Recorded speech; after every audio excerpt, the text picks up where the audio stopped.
Assalamualaikum warahmatullahi wabarakatuh.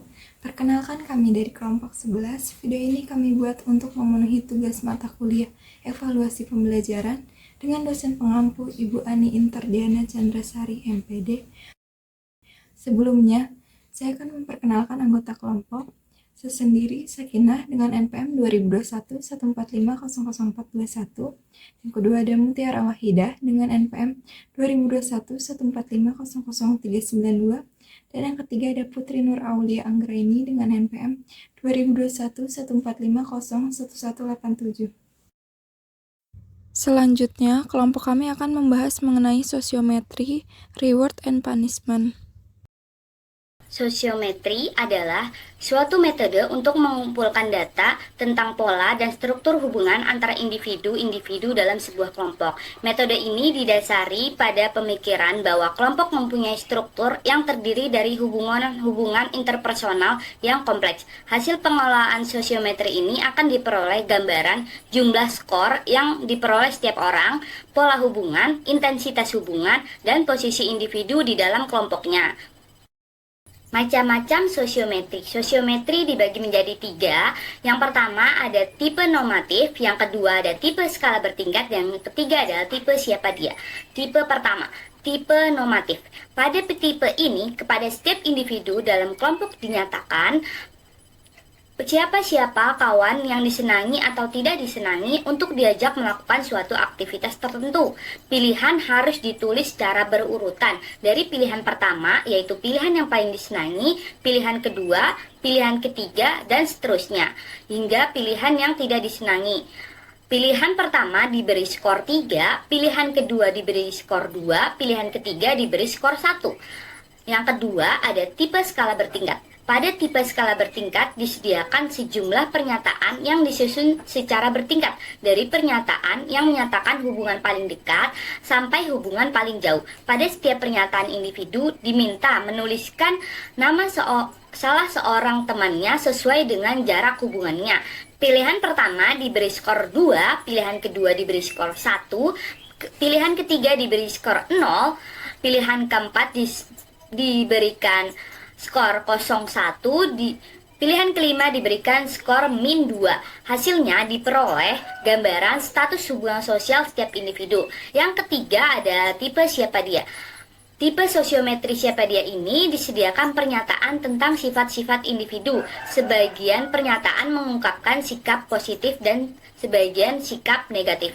Setiap anggota diminta memilih kawannya yang memiliki sifat yang cocok dengan pernyataan tersebut. Setiap individu dapat memilih lebih dari satu orang. Pilihan positif mendapatkan skor 1 dan pilihan negatif mendapatkan skor min 1.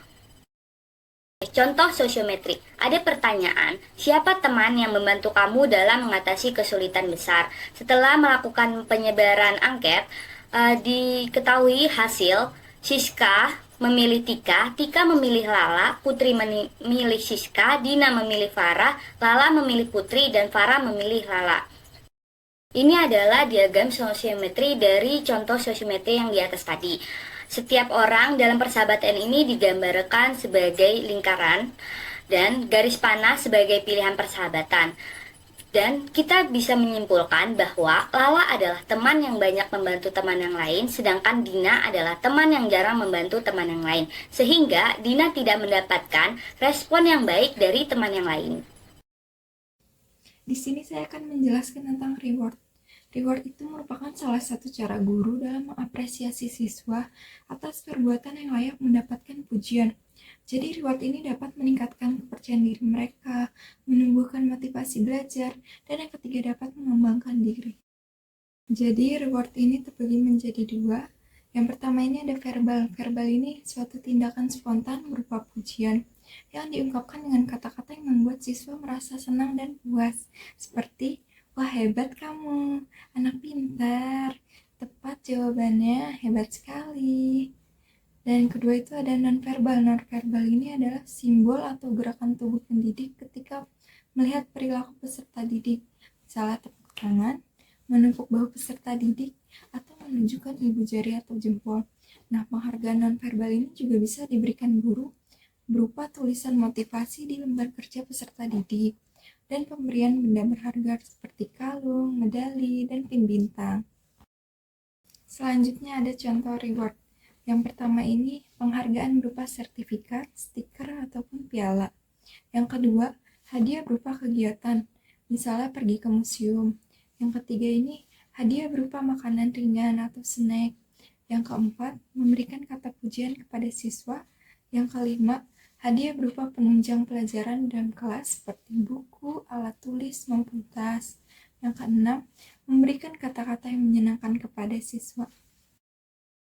Jadi di sini saya akan menjelaskan tentang punishment atau hukuman. Punishment adalah suatu sanksi atau hukuman yang diberikan kepada siswa yang melakukan pelanggaran terhadap suatu aturan yang telah disepakati oleh gurunya. Selanjutnya yaitu contoh punishment atau hukuman.